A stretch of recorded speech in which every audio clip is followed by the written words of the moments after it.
So we discussed how to select a transverse electromagnetic modes and also longitudinal mode selection. So now you have two glass plates with separated by certain distance. Then this will act as a resonator. Once the light incident onto the athlon, they will enter inside the spacing between the athlon. Then there is one more reflections. These reflections will give you one more reflection from the other side. So these multiple reflections will interfere, and only those interfered frequencies only pass through your athlon. So that means your athlon also act as a resonator. So this will control different type of modes inside the laser cavity.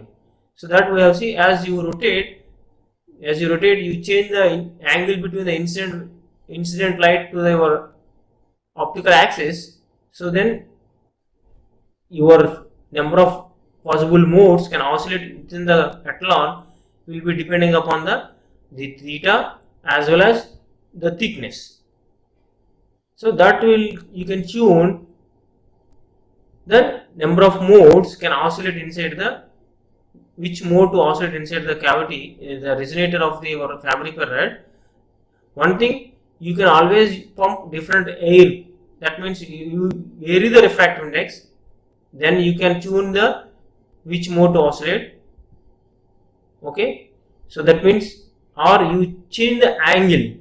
So these two use different refractive index medium within the gap and angle. So with these two, you can actually selectively choose which mode to oscillate inside the cavity. So that is our resultant mode to come out of the laser system. Okay, that we already discussed in the morning session. So now, as you see here, I draw a line here. So this line represents for a threshold condition. So when you have a gain curve, there will be a threshold condition if your frequency mode which below the threshold condition cannot be amplified. So that means your amplitude of your frequency which are oscillating inside the cavity, that should above the threshold condition, then only lacing can happen. So now we will discuss what is threshold condition, how you get it. Okay, so when you have an active medium, so that is what we aim for, to amplify the incident radiation. So your active medium is capable of amplifying the radiation which are inside the cavity to provide. This is because of the creation of the population inversion in your active medium.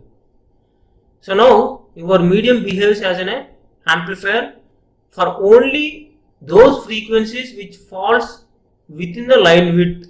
So we already discussed what is the line width, because what are the frequencies within the line width, those frequencies will be only amplified. For those frequencies, our active medium will act as an amplifier. Okay, so now we have the cavity design.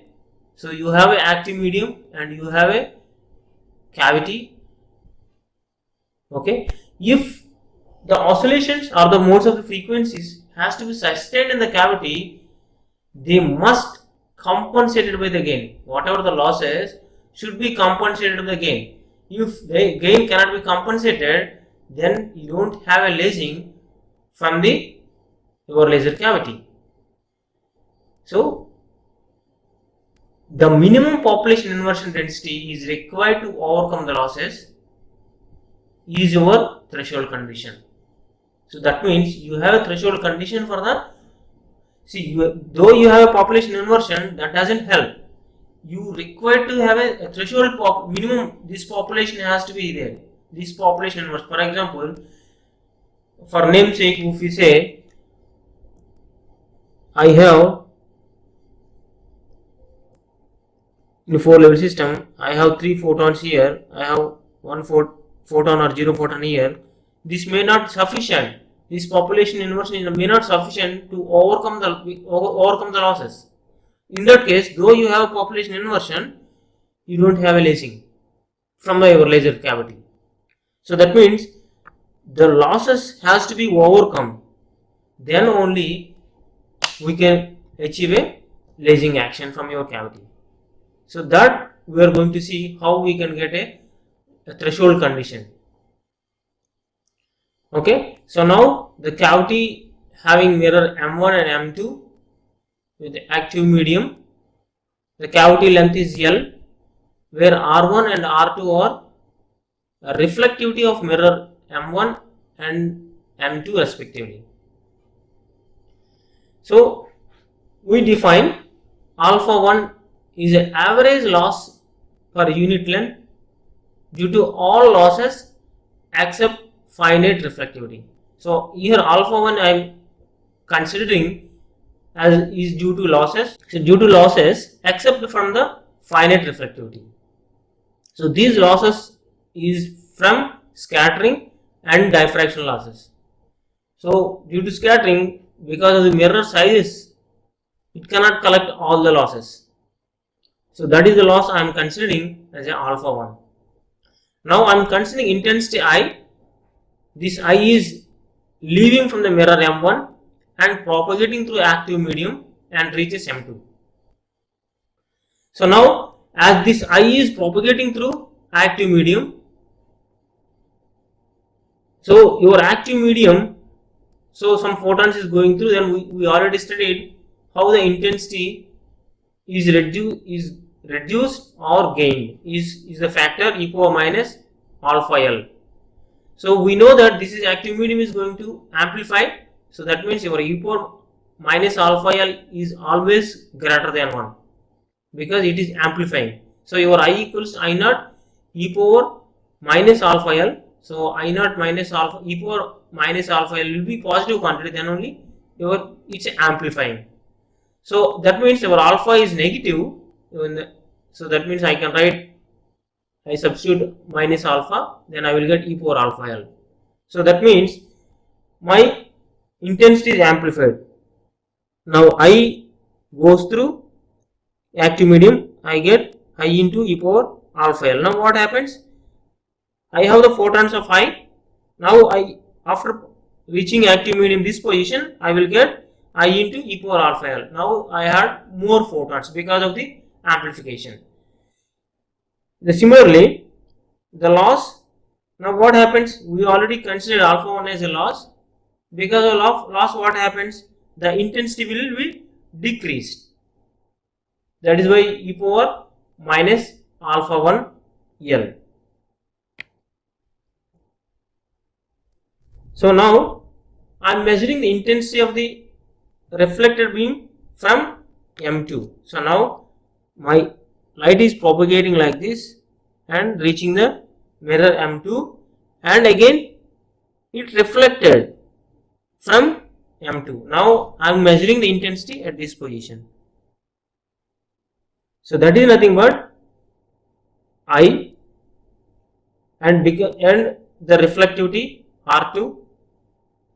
So that is a reflection coefficient, and also e power minus alpha 1 L. So that means e power minus alpha 1 L because of the I am considering the different losses that I already stated in this line. So and e power alpha L. So that is because of the amplification propagating through the active medium. Okay. So now after reflecting from the mirror M2, now the intensity becomes IR2 e power minus alpha 1 minus L minus alpha into L. Now the intensity of the reflected beam from mirror beam. Now what happens? From this reflection, the beam goes like this. Again, for to show you, I am just making a different path, but in principle, whatever the light intensity, whatever the light travels the same path, after reflection it goes to same path. Okay, to show you it's in a clear way, I am just kind of showing in a different path. So now actually I am considering a one round trip. So now after reflection again it goes through a, after a reflection from the mirror M2, again it goes through a active medium and reaching our mirror M1. So now I am taking the intensity of the reflected beam from mirror M1 after one round trip. That becomes this factor into, so now I have reflection from mirror M1, that is reflection coefficient of mirror M1 is R1. Now your loss, one more round trip, you have one more loss again. So that loss I am counting here, e power minus alpha 1, again e power minus alpha 1 becomes e power minus 2 alpha 1, and 2 times amplified, so 1 time going this direction and 1 time going this direction, 2 times amplification, that is 2 times minus alpha here. Okay, so this is my intensity after having a one round trip. Okay, so now to laser oscillation to begin, this whole factor has to be greater than 1. If it is less than 1, my intensity is decreases. So I don't have amplification. This whole factor should be greater than or equals to 1. So greater than or equals to 1 means if it is equals to, then that is your minimum condition to having a lasing action. So the minimum condition I can take equal to. So if it is equal, I achieve the lasing action. Even more than, it's continuous. The lasing action is continuous. So the equality sign represents is the condition for the lasing. Also you can call that is the population inversion condition to having a lasing action. So I will stop here. So we will continue in the next class.